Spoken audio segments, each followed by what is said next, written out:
Hey, folks, we'll get started in a few minutes.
Get started in just another minute. If you haven't, please add yourself to the attendance. And if you have any topics that you'd like to talk about, I'm imagining today will be mostly just open Q&A. So you are welcome to bring whatever questions and we can have whatever discussion we want.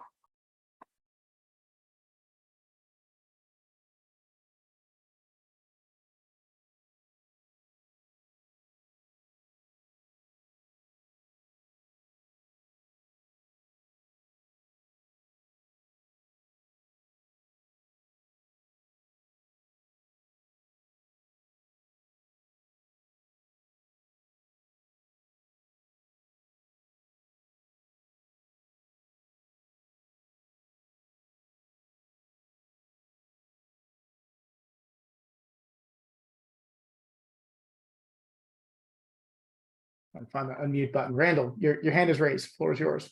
Yeah, I figured I might as well start. I was needing to talk to you about I know we talked about making training for Alpha Omega, and I talked to Tim, and I needed to talk to you about if you wanted to make that a part of LF's main curriculum. We needed to talk at some point. I just wanted to say that. Totally. Yes. I think when we I think AO, well, the O side should have training. It should be part of LF. I don't know that we're ready to, like, we're ready on our end to do it, but yes, we should definitely chat. Okay, yeah, absolutely. And if you wanted to make a certification on that too, I wasn't clear on that. So I mentioned that I was going to talk to you about that as well. Actually, as you say, certification, and I'm going to add this to the topic because I think that, how do I want to describe it? So I'm on. I thought it would be a cool idea if Alpha Omega had their own cert, but I told them that I had no information on that I would have to talk to you about it first. So why I'm here. How do you feel about a certification more along the lines of a security researcher? So security researcher, like say an independent security researcher that finds vulnerabilities and fixes them responsibly, and like kind of that whole workflow. I like that, because we could, if you have a certification, and you want to work on the project, then you have to get that certification before we give you access to the triage portal. That would be kind of cool. And we do have courses that would tie into that. Like we have one called Smashing the Web. We have two called Smashing the Web. We have like an advanced course and a regular course that we're working with Project Discovery on. So there are courses that could tie into that as well. Awesome. So maybe it's more of a, I mean, I guess it could be a formal curriculum, or it could be a, you know, these, it's like a meta Training? curriculum where it's actually like, take these three other things. Like, I don't know how we make them swear that they have done it and will follow it, but you know. So it could be with the mobilization plan, there's for education, there's the idea of getting badges in GitHub. Yeah. So that could be a verification point. And and also the way our system is plugged into Creditly. So when you actually do, that's how you actually like verify the certifications, is through their system. I'm not entirely clear how it all works, but it's fairly highly accredited and all that stuff. So if we do make a certification, we can make the verification through Creditly so that people could also post it on LinkedIn and all that stuff. Nice. I like that. Yeah, me too.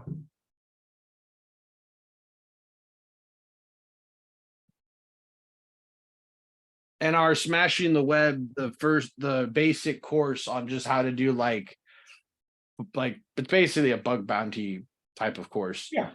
That's free. The advanced course, we're gonna not make it free, but like pretty much the difference between the advanced course and the regular course is the advanced course goes into like automated bug finding, which is something that I was talking already with Jonathan about as well. And the free course teaches you how to do it manually. Okay. So is the free course, it's similar to like what's available in say like Portswigger that like has hands-on labs on like, let's say how you find cross-site scripting and then those kind of stuff? Is it? Yeah, that's more application security. This is more specifically about like bug finding. Like if you wanted to get into bug bounty, like how would you go about doing that? With many of the people that we've surveyed have a limited knowledge of coding. So like trying to get them up to speed with what they need to know about code and how you could use tools like SemGrep. We cover SemGrep. We cover stuff like that in the initial course, but we don't cover how you would go about making like a pipeline if you wanted to like do several like things, or if you, and this is where I was even thinking we could do like an interview with Jonathan if you wanted to do like several open source packages, like, you know, stuff like that. Or if you're an organization that has several products, which would be probably a lot closer to the use case. We have a hand up. Hey everyone, I just have like a kind of like a beginner question on security in open source. So let's say like an Omega project, if like I'm working on it and let's say like I identify some vulnerability that's in multiple repositories, like what's the way to approach say in general like these organizations? And if I like put this information, since it's open source, and if I put this information in public, does that mean like I'm like violating the rules or something? Since it increases the possibility of someone. Yeah, so this is a super timely discussion. We're having this conversation multiple times a week, because we have the tooling to find lots and lots of vulnerabilities. We do not have the people to scale out manual reporting to hundreds to thousands of repos. If you find it in 5, that's different. You can do it 5. But at a certain point, automation is key, and I think we would all agree that like there isn't like an industry solution here, or like an ecosystem solution. GitHub private vulnerability reports, where they're used, can absolutely do this, but they're not prevalent enough that if you pick a random project, it probably won't have private vulnerability reporting enabled. We did, just to plug my own thing, we did, I did write a proof of concept tool to, given a package, identify all the different ways that you could privately report, from email addresses to tide lift, vulnerability reports, things like that. So that can certainly help. It's not doing anything magical that you couldn't just do by looking at security.md and a README and other things like that, but it saves you the time of having to do that. And if you have to do that n times, it'll save you, n times of work. I'll put a link to that in chat. And if you think it's useful or it's like 80% useful, please let me know what would make it the other 20%. Okay, thank you. There you go. And as far as the policy level goes, I mean, the document that Jonathan is creating, that should be, I mean, it should be like a good guideline of like when you actually find a vulnerability, what is the responsible way of like reporting it to the maintainers. Yeah, I'm actively working on a specification defining how to automate vulnerability fixing at scale across open source and bulk generate security fixes at scale to report to a bunch of projects all at the same time without upsetting maintainers, but also doing so in a way that attempts to try to keep it private. Traditionally, I have just opened public pull requests, but I'm doing it on the scale of like tens, hundreds, or thousands of pull requests.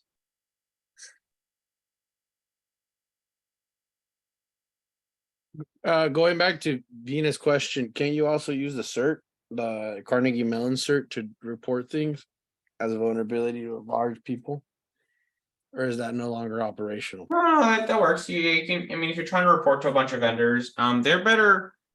CERT's more, I mean, I could be completely saying this wrong. I think that they are better set up for reporting to a bunch of vendors.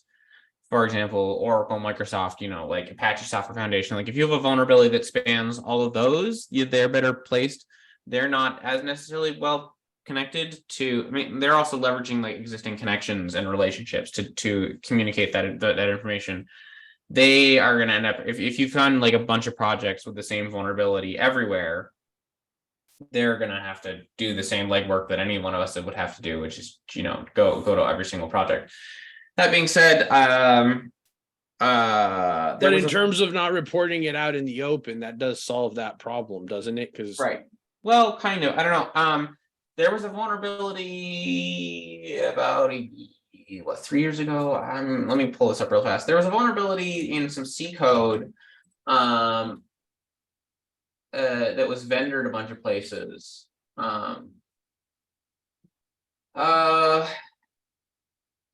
Certain vulnerabilities 382301. It was a CD. It was an R host name array overflow vulnerability.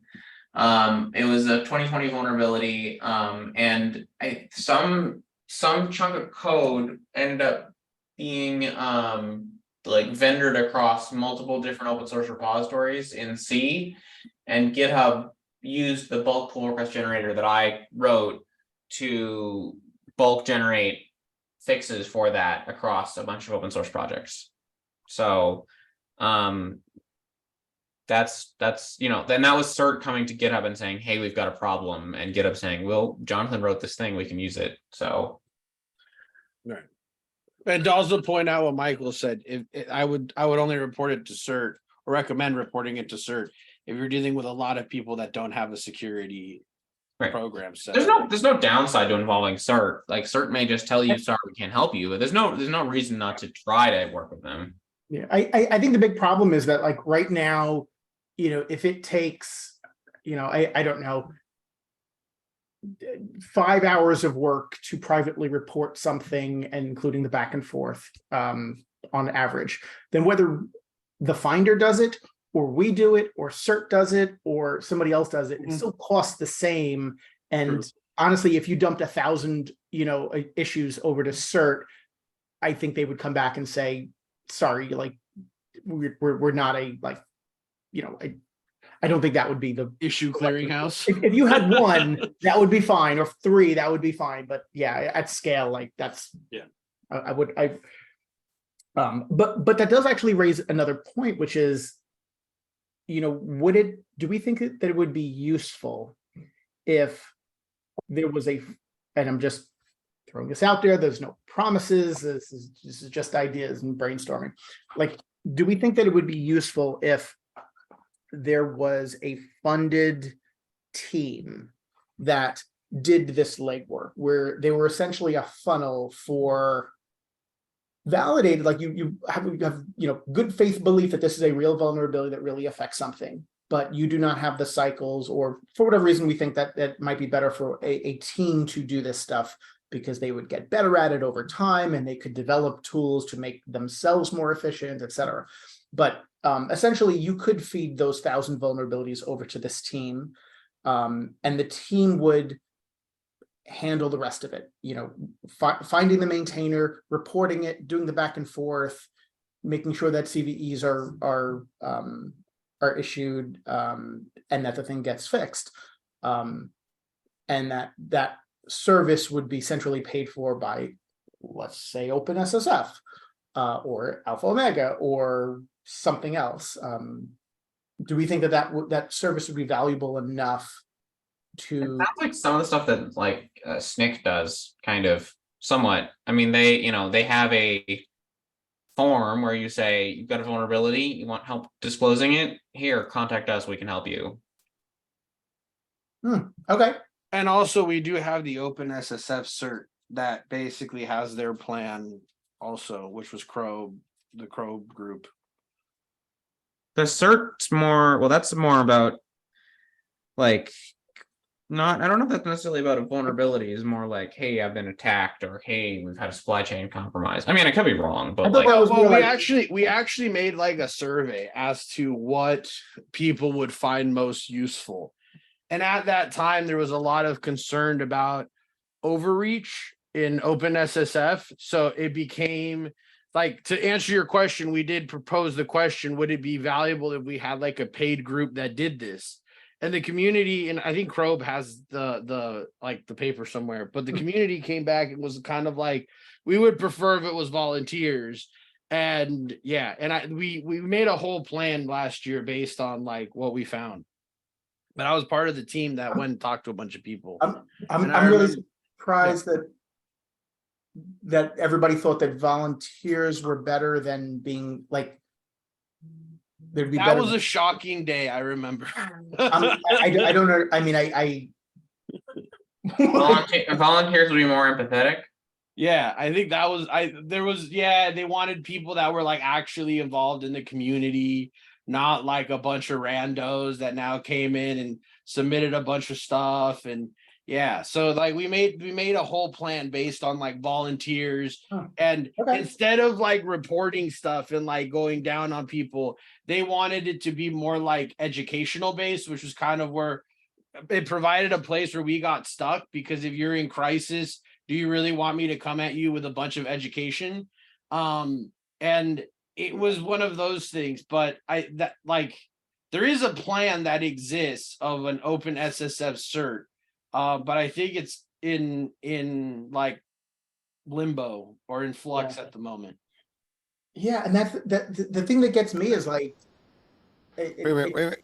I mean, I believe that actually there's a proposal. I think it was brought up to the governing board to decide whether or not to fund, and I think that's where it is currently stated. Because as long as you don't need funding, that's one thing. But as soon as you need a significant amount of money, But if it's all volunteers, what do you need the funding for? I don't know. I They thought were originally waiting there for- was. I think originally there was a plan for funding, significant funding. It wasn't just volunteers. Yeah. So I'm a How little many- confused by the volunteer only statements. How many of these people that were queried actually have been in an incident? Like, for example, the people from ESLint, or like, other projects that have been actively attacked. Like, I get you can ask for what you want if you've never been through it, but I feel like if you've actually been through an incident, your ask would be very different. I think, David, correct me if I'm wrong. I think that right now they wanted comments on the rewrite, correct? Before I'm not sure, but you are right, Jonathan. I don't think that we talked to a lot of people. Like we talked to a lot of people in the community, like the kernel people, a lot of packagers, because that's what I know. But we didn't talk to like ESLint specifically. You can, but Yeah. I mean, if I recall, so the way that I've had this have the mental model was from the mobilization plan, which was described as like a volunteer fire brigade. So Log4j happens, and or I'm gonna pick on Apache. Foo happens. Foo is super complex and hard and touches lots of different things, and the maintainer's like, oh my god, like I'm overwhelmed. I don't know what to do. Like, how do I manage multi-party, just private and coordinated disclosure? Like this is my hobby, not my job. And that this body could come in and provide that like professional level support to make the problem less problematic. I sent the link for Perfect. the new plan, and I'm sending the link for the initial discovery that I checked into GitHub. Awesome. Cool. I will add that to the meeting notes and I will review that.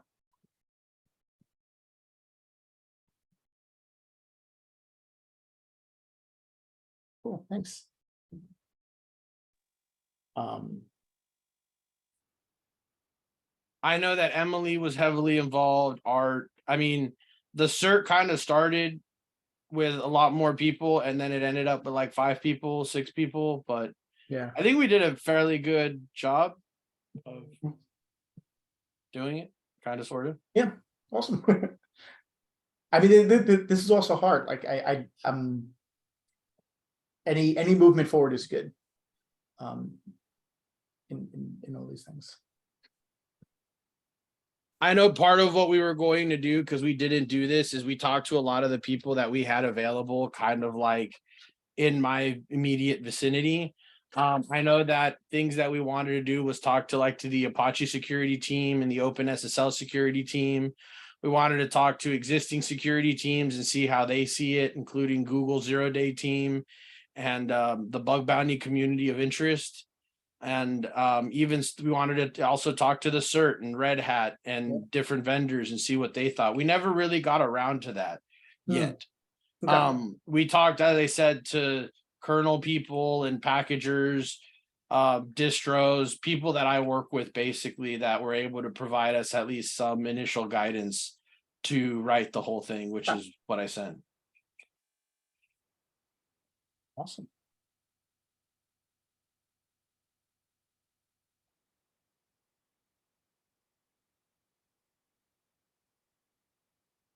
And if you actually go into the plans, you'll see that the tables are broken up where you have estimated individual hours and estimated volunteers.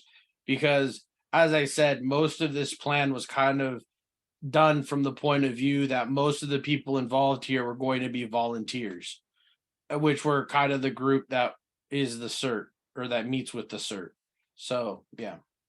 Got it.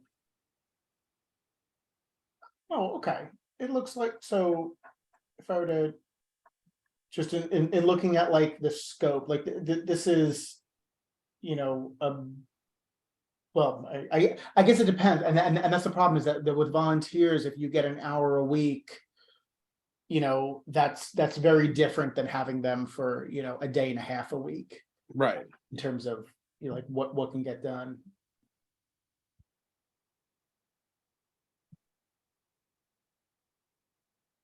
I know the plan would love to get more people to see it. Okay. The vulnerability disclosures work, and Randall, I'm not sure if you're talking about the same thing or not, but the vulnerability disclosures has been working on developing a CERT plan. I mean, they've created it, they've generated it. I've got to put a link in the chat. Yeah, it's the same one. Okay. All right. Good. Just wanted to make sure. Yeah. Right. Okay. So let's do that. So for AHO at least, since that's a little sphere I have some control over. Let's pursue this as another potential kind of last mile reporting, mechanism. At the same time, though, I still feel uncomfortable with like, well, it would take us 5 hours to do it, so maybe we'll give it to this other group and have them spend 5 hours. Like, it doesn't make anything more efficient or better. It's just shifting work over to somebody else who, like,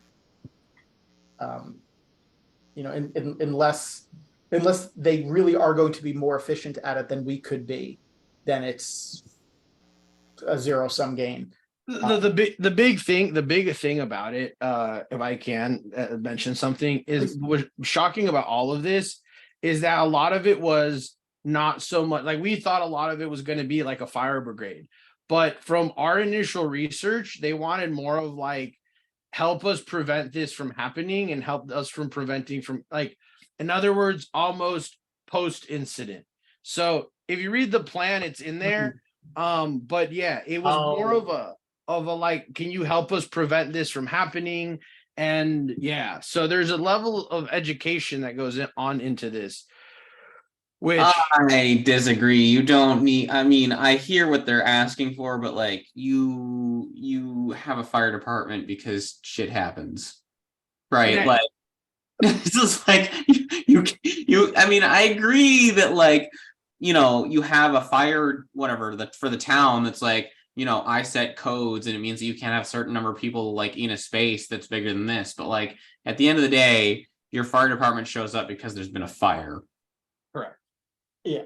So what I suggest is read the README, because it does clarify like what this is, and at least from this, it seems like the search purpose is when open source maintainers need help, the cert is available to help. Correct. But dumping 1,000 vulnerabilities on the cert and saying, hey, could you go out and find the maintainers and make the right thing happen?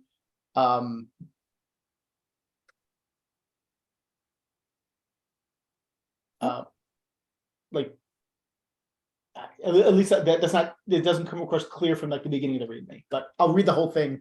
And let me also say this, not to like be like that about it, but we had some issues completing section 2. So Krob and I ended up completing it. So part of that was kind of like, after we survey people, we're going to develop a set of core services, because initially we kind of wanted the section 2 to already have core services, but we found out that it was going to be really difficult to define those core services with everybody's opinion, because there was a lot of people that were like, well, we already have a security team. We don't want to have an outside organization coming and telling us what to do. Could they provide some education? Sure. But, and then you had another group of people that would say, well, we don't have a security team at all. So that's where section 2 kind of like, yeah. Okay. Cool. So if we narrow it down to the vulnerability reporting thing, and that's what I think, like Randall, my interpretation of what Randall was mentioning initially, and what I've also seen overwhelmingly by like speaking with the maintainers and so on, is that there needs to be some compassion involved. It's a human game. So there's the fact that there's like somebody as the reporting side is a human being and will be responsive in when there's something needed, and will be also coordinating with the maintainers. And it's just not like a random dump. So from that perspective, the whole, I think it's a very important point that the reporters also need to be, it's not a clearinghouse. It's more like somebody who's also involved in the discovery and the triaging process. So if there's like suddenly 1,000 vulnerabilities and it is dumped to a clearinghouse, and then that's a difficult proposition. But if it is that there is somebody who's also involved in the discovery and therefore is more has more skin in the game, and basically then it becomes much more sensible that and the maintainers are more responsive and towards that kind of approach as well. Agreed. Another funny, interesting note that I will say is that when I asked everyone, like, you say that OpenSSF overreach is, how do we overreach, or what do you feel like that OpenSSF is overreaching on? No one can give you an actual straight answer. I found that very interesting.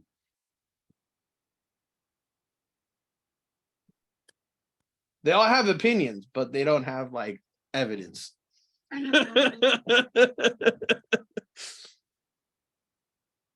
So it's kind of like when my mom says, don't let the dog out in the backyard because I got another pee spot. And it's like, it's not the dog. I don't let the dog out. What are you talking about? Yeah, exactly.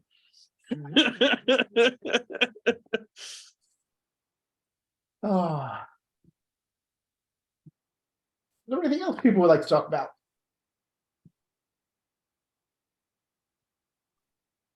So I would like to know about like how the triage portal is coming, so it's basically because we have our own like triage portal, and at some point we want to coordinate. Actually, like I want to stop developing the triage portal and start using the Alpha Omega. And so there's two things. Like it would be great to have some visibility. At the same time, we also have a lot of anecdotal evidences of like what works and what doesn't, because in this case we were actually involved in working with the maintainer, so we may have some inputs on how to tweak certain stuff. So it'd be good to have some visibility in that particular area specifically. Totally agree. Yes, it will be available very soon. It's just bugs at this point in trying to get it available. Although Yesenia, I think Suraj is chatting with you later today as well. So Yes. to get to Yes. this. So hopefully, like, imminently, something will be available to start kind of playing with. And then at that point, we would love your input, and presumably, like, you know, it's been a kind of a curve in getting the initial thing out and publicly accessible. You can run it like locally now if you want, but yes, you know, we definitely would like it to be as end-to-end as possible. Like I ideally I would love the report it button at the end of it and have it do whatever magic is needed behind the scenes to get things out and then track it and all of that. so we were planning to actually like deploy it like next week or so around that time, because I was also thinking I haven't looked into that, but we were also thinking that it's publicly available, so it could be deployed and so on in a local setup. So, and the question that I was referring to is like at that point, like if we have some feature requests and etc., where do we go to do that? So we just like file issues in the repository, or You can. Sorry, go ahead. You can go ahead and put issues in the repository. If I can find some time between now and Vancouver, I'm trying to draft out the mentorship program plan, which is going to essentially be the engineering piece that Michael was talking about, the end-to-end. And then drafting that out to see what our mentees can do with the mentees we assign to those pieces. And then if you want to add features or maybe collaborate with that, that is something that I can share with you once I take it out of my brain. But Sure. I need to get that triage portal up in the cloud first. It's in the cloud. It just doesn't like the architecture. good luck with So, that. thank you. Godspeed. That's good, yeah. To David's question, the relatively new effort. So OpenSSF. Okay, so yeah, so we have a couple things that we're going to be announcing next week. I'll give you the preview. Preview number one is we will be funding a security audit of OpenSSL 3, 3.1 technically. It'll include a pretty good scope in terms of, you know, Jonathan, you've turned into a keyboard. And you're on mute, but I'm trying to get my keyboard wrist rest replaced. I'm currently trying to punch in the serial code number of my keyboard while I'm like typing on it. So I'm like doing one of these while reading it while typing on the back. I don't even want to know why you need the serial number of your keyboard in order to get a wrist rest replaced. Yeah, you know what? Yeah. It's the world we deserve. Anyway, OpenSSL 3 security audit kicking off shortly. Will happen over the summer, and presumably by the end of the summer, we'll have a public report out. In addition to, like, the most critical, interesting pieces that have changed in OpenSSL 3. We're also going to be improving fuzzing tests, so we'll have better coverage there. And the other one is, should I talk about this one? I'll go to that in general. I don't want to, because we haven't signed it yet, so I don't want to mention specifically, but as far as memory safe languages go, we're going to be investing a nice amount in improving, essentially advancing memory safety in very practical terms. So there'll be some specifics that we'll be able to talk about next week at OpenSSF Day. So I'm excited about that. That's what we're doing. We have a couple other say alpha-ish engagements that we're discussing. Some of them are around better vulnerability reporting, but kind of scaling out what we do. Some of the last mile stuff in terms of reporting, things like that.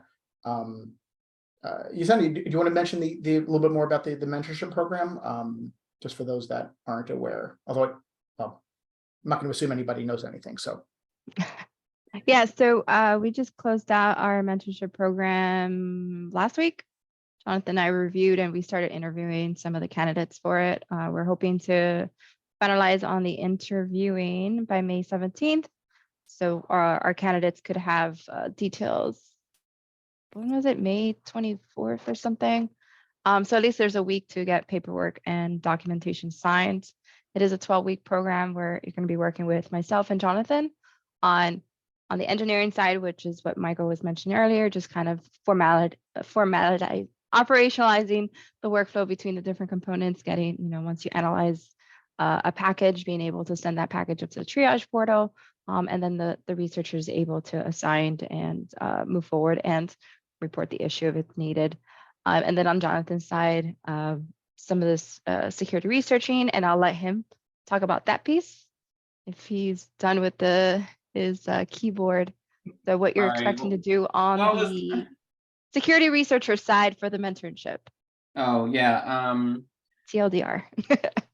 TLDR, looking for people with compilers experience to work with me on recipes to fix vulnerabilities at scale.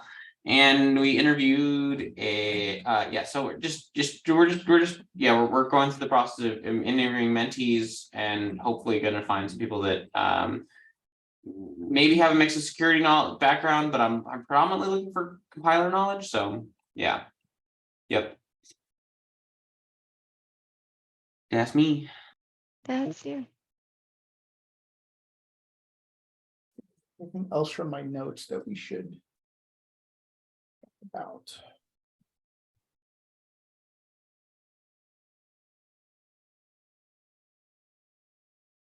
We continue to get reports in from each of the alpha engagements that we do. So Rust, Python, Eclipse, jQuery, and Node. So those are all in the GitHub repo.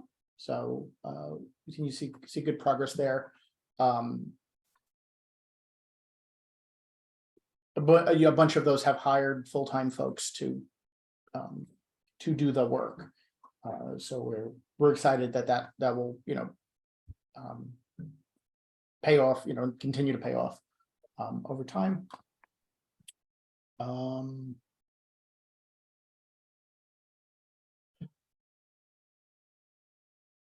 Assurance assertions, and I think I mentioned this last time. If you'll have not seen it and are interested, I can do a demo or whatever. If not, here is the link to it.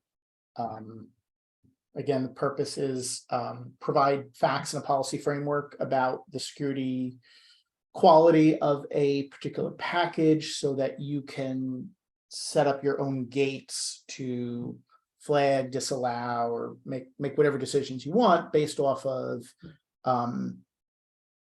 objective information about a package that is not currently available through other means. So, you know, it like everybody can do like CVE checks and everybody can do scorecard gates and things like that. But, you know, I don't want SemGrep or CodeQL to find SQL injection in a non-test directory of any package I use. That would be a really hard question to answer today without building up effectively assurance assertions. So that's part of AO. We're kind of looking for, at least I'm looking for, like, you know, volunteers and use cases and, hey, I really want to use this. Can it just do X? And that kind of thing, like turning it from a proof of concept into something real. So if you all have thoughts, I would love to make that useful and used. Or if I'm explaining it just horribly and like everybody walks away and they're like, I have no idea what any of that meant. I'd love to hear that because maybe I'm just explaining it really terribly. Noah. Hi. So how do you envision seeing this used? Is this, I'm just checked out a package and I thought I'd look at a Kubernetes. Mm-hmm. So I typed in Kubernetes to search and I came across several things that mention Kubernetes. And I was thinking, all right, well, how would I make use of this? I see some of these are not actively maintained, which is helpful. Yeah, exactly. So it doesn't solve all problems. It doesn't solve the last mile back to you know, your organization, your values or whatever. Like if you for this case, for that particular, you know, one, it not being actively maintained, it would be a reasonable, like, organizational policy to say, I don't want to use any packages that aren't being maintained, or I want to pay special attention to them or something like that. So, you know, the fact that, like, you know, so for this one, you know, I'll post a link to the one that I'm at least looking at here. Actually, no, I'll just share it. And then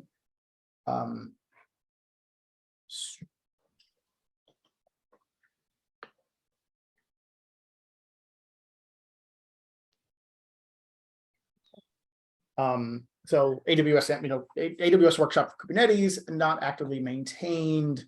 You know, number one, being able to see that as a, you know, through an API means that you can, you know, you can suck this in and do this in whatever systems you want. But more importantly, you know, having the underlying assertion. So this is the latest assertion that I have. So this is just scorecard data. But then I see you're sharing the screen, but I don't see anything being rendered. Is that just me? Oh, I don't. It's everyone. Oh, I can't see it either.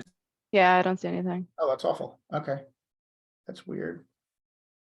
As you started the screen sharing, double click to enter full screen, which doesn't resolve anything. Now, Zoom is. Can you guys hear me? Yeah. Zoom is not responding, so now I have a choice of wait for the program to respond or close. I'm going to close and come right back. How could you abandon us, Michael?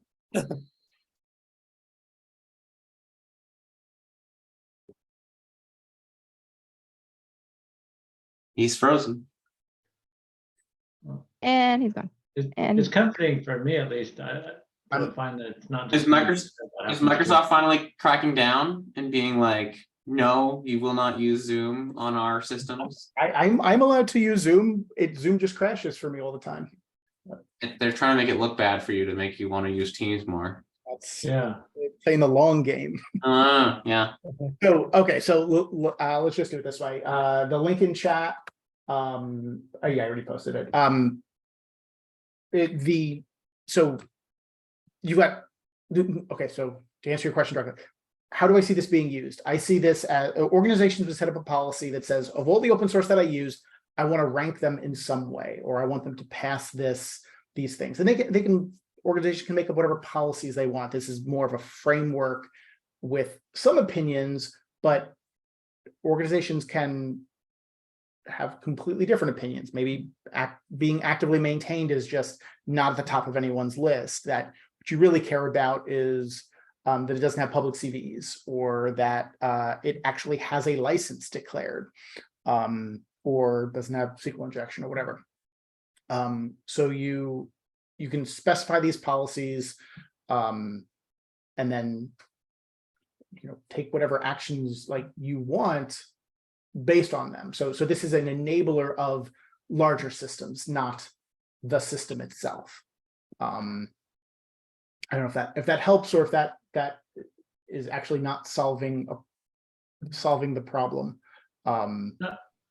It looks good. I see there's an API section, and you can also do meta links to the specific UUIDs. So I can see this being integrated into workflows or quality checks, policies. Yeah, so Cool. I'm supposed to link to one with more data, which might be more interesting. So this is a couple of these we've made sure was fairly complete. This Cheerio package, in addition to okay, so it was scanned for malware, critical findings with static analysis, and then for each of its dependencies in that second tab, showing how of the dependencies that we've analyzed, how they fare against the different policies. So it does let you go a little bit beyond just the package that you want, if that's interesting. This is terrific, but I do see there's a lot of verbiage for packages, and that seems to lend itself to the Node ecosystem. And I know package is also one of those overused terms that is in Go as well, but I'm not seeing Go packages in here. Should be Go. Yeah. If you just search for like Go dash, they are technically GitHub packages. I don't know if I have any. Let's see.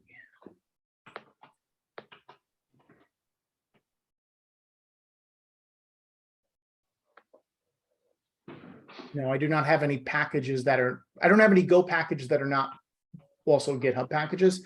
Package doesn't mean NP, it just means it technically means a package URL. So it can be GitHub, it can be NPM, it can be Go independent of GitHub. A lot of the data that's in here was absorbed through one of the scorecard dumps. So, some of them, it's not just scorecard dumps, but that's where a lot of data comes from. Cool. Yeah. Thank you. Yeah, of course.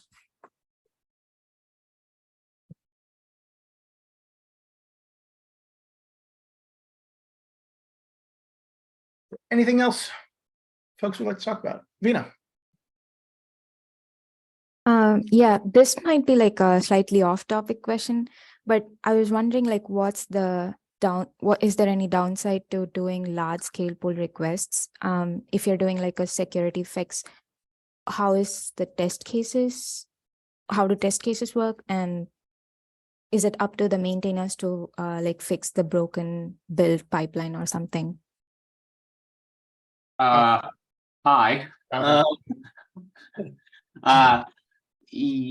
No, to answer your last question first, no, the idea is that you should always generate code that doesn't fail CI, hopefully, right? I mean, so I've been using a technology called Open Rewrite, which is a format preserving abstract syntax tree transformer. And the idea behind it is that we can generate security fixes that manipulate the underlying AST and generate new code that match the surrounding formatting. So even if the CI build has something like a style linter on it, you should theoretically pass that because you're generating code that matches the surrounding formatting. And then I mean, the one thing that I've run into issues with in this work is like I will bulk generate several thousand pull requests to fix a vulnerability, and then I'll get feedback of, great, thank you so much. Can you contribute a unit test? And my answer is generally no. It's really hard to generate code to fix your vulnerability. I can't also understand your code well enough to also include a unit test to verify the change. It's like that's an even more complicated problem. So in general, it's pretty easy to fix the code and do so in a way that, well, okay, it is now easy to do so, to fix the code in a way that's format preserving. Currently only for Java, because OpenRear only supports Java, but they're working on adding support for Python, Kotlin, and they'll be expanding the support of other languages soon. Yeah,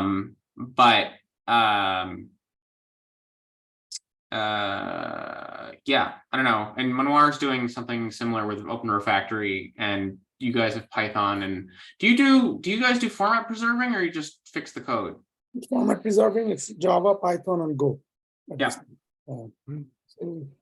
But off topic, one other interesting thing is I just found a YouTube video just yesterday, somebody doing a bulk fix on zip slip vulnerability, and also received like $5,000 of bug bounty. And I thought it was you, but it wasn't. So I'll share the video with you. Yes, send me the link. Who? Yeah. Yes. So they were doing zip slip on what language? In Java, and so yeah, it's just interesting. So off topic, it's not related to this conversation, but yeah, just came up. So send me a link. Yeah, this is somebody else that I should track down and get involved in these the OpenSSF calls. Yeah. Does that answer your question though, Vina? Yeah, that answers. I was just wondering about the test cases. Yeah. Thank you. Yeah. Anything else?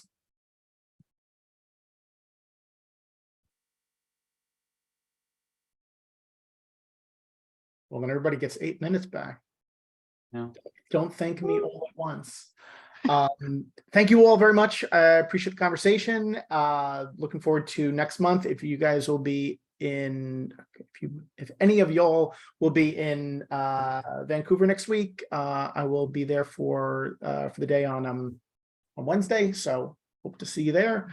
Otherwise, see you around. Thanks all. Thank you, everyone. Thank you. Thanks. Bye.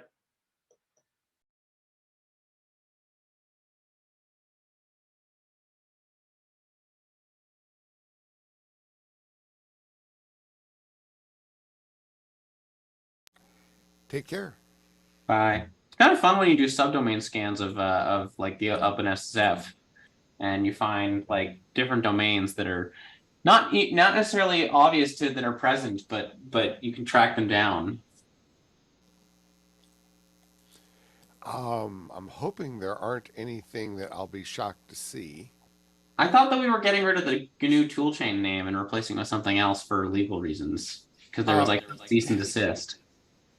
I don't know if it was technically a cease and desist, but we got a formal letter requesting it, and I mean, we're being recorded, but I don't see any problem with recording. I mean, so was Mike brought it up in the TAC call, which was discussed last week. It was also recorded yesterday. So basically, I mean, I think I don't know if it's formally called a cease and desist, but we got a letter from a lawyer. I think technically, legally, we could fight it because we're not using it that way, but we've decided, you know what? In general, we try to work with folks. We try not to, unless there's some strong reason, we try to be cooperative. And so, yes, the plan is to change the name. But since that decision was made Wednesday, I'm sorry, I think that decision was made 2 days ago. Yeah. We just got it. I think we got the letter on Monday. We decided, that's not worth fighting, and we'll change the name. I may not be getting the dates right, but I mean, we're talking a few days, so give us a couple of days. You mean to say you can't strip down DNS records that fast? I'm sure it could be done somewhere, but things take time. So, and to be honest, it probably wouldn't be a bad idea to have a temporary redirect, so that because that helps encourage people to use the new name as opposed to here's a mystery fail. Now, So, I'm curious why we have a domain ftp.openssf.org that doesn't point to an IP address, but is sitting there as a domain. I don't know. Who exposes FTP in this day and age? I mean, Actually, quite a lot of people. yeah, I know, quite a lot. As long as it's not open to being anybody can upload to it, you know. Right. It's generally for downloads, but if you want to download drivers from weird, dodgy places because you'd like your hardware to work, welcome to it. I thought that Chrome and Firefox, or at least Chrome, yanked FTP support out of the browser. Yes, but that doesn't matter because they'll just demand that you download a client and download the file because that's how they serve it. Yeah. And if it's more painful for you, well, that's too bad. I know. Yeah. And to be fair, I mean, if you download the file, but you then verify the signature with something you get that's trustworthy, you're fine. But that was a huge if that never happened. So correct. And FTPS works, but very few people support it. Why not just use HTTPS and we're done now? Yeah, I also don't know why the ASF has the policy or has had the policy for a long time that binaries are offered, or no, yeah, compiled binaries are offered as a convenience but are not considered I think that they say if you want the real source, build it from source. The binaries are just a convenience. Yes, that's correct. That is their policy. Yes, which is also not how anybody consumes it, especially when it's Maven artifacts. I have no authority, and I mean, I know. the Apache Software Foundation can do what it likes. Oh, and yeah. to be fair, they're friends. I mean, we I know. There's policy, and then there's how the world actually works, and you kind of have to work with that. I think you kind of have to work with how the world actually operates. What a strange idea. I mean, I know. We should only work with theoretical worlds. They're much less messy. Yeah, they are. All right. So in any case, this is obviously not related to the topic. So if you want to continue this conversation, that's great. But I think we're kind of hijacking this for an unrelated discussion. Absolutely. I mean, I'm just going to go post it in general and be like, hey, look what I found. This is kind of fun. All right. Yeah. Okay, right, well, talk to you later. enjoy. Yeah, but in all honesty, if you see an issue, like I suspect that FTP probably was just, IT probably just adds it by default. Yeah. I guess there is an advantage in that it says that we don't have one. Yeah, I mean, it's not pointing to an the same. address. It doesn't. Yeah, there is no such domain. It's kind of sinkholing it, really. It is, which is not a bad idea. Yeah, that's as long as it's not pointing at something that can get hijacked, we're probably good. Right. I mean, yeah. So interesting. Yeah, and that this actually though does bring in the issue that we talked about earlier, which is just because it ends in openssf.org, that does not necessarily mean that we control the service behind it. Slack openssf.org is a great example of that, where correct we use Slack, but obviously we cannot just say, hey, go attack Slack, even though we use it. I mean, that doesn't. I'm kind of hoping that that's kind of obvious anyway, really. You hope, but you have to put it in the. This is why scopes are important. I don't. I hate it. I hate that we need scopes, but you can't. It's the whole. You can't authorize permission for people to hack systems that are not your own, and it's like right. But I think at the very least, regardless of a list, you need to. The most important thing is you say that we can't give you permission to stuff that we don't own and control. Right. Right. And then the I- scoping stuff can help, but I don't think that can be in a general list. That's got to. I also like, for example, I went to Gradle's scope yesterday, and I wrote Gradle's scope originally, and I went and found and looked at 2 domains, and I'm like, that's a dead Heroku domain. That's not running anything. Nobody's updated their scope document in a while. Hey, Gradle, you know. Okay. Oh, fair enough. Right. You gotta go, like, you gotta keep track. You have to, it's not, it's important just to keep it up to date as well as to have it somewhat. It is a good idea. But I mean, that's true for all things. Keep all things up to date. That's turns out to be hard. And Right. again, talking about, the theoretical versus the real world. I would suggest, and the way that I did this for Gradle when we did that document is I said everything under this subdomain, so star.gradle.org is in scope, except for these things. Yeah, that's dangerous because if you go out of scope, you're going to accidentally appear. I know. I think you're better off doing it in a way that if it goes out of date, which is going to be a certainty, it will. No matter what, you will make a mistake. Making it so that your mistake is likely to lead to not bad behavior, I think, is the important part. But basically, the default should be the safe answer where you can. Right, you're right, and I don't like your answer because it means, no, you're not wrong. You're absolutely right, and it's a pain in the ass. Okay, well, you know what? I have heard that you're right, but it's a pain in the ass a whole lot in my life. So. Yeah. And you know what? Maybe we can find ways to automate this more. I think that would be entirely plausible. But but let's But anyway, let's keep that conversation going, but not right now. Right. No, I agree. All right, I'll talk to you later. Oh, please do. Take care. Bye.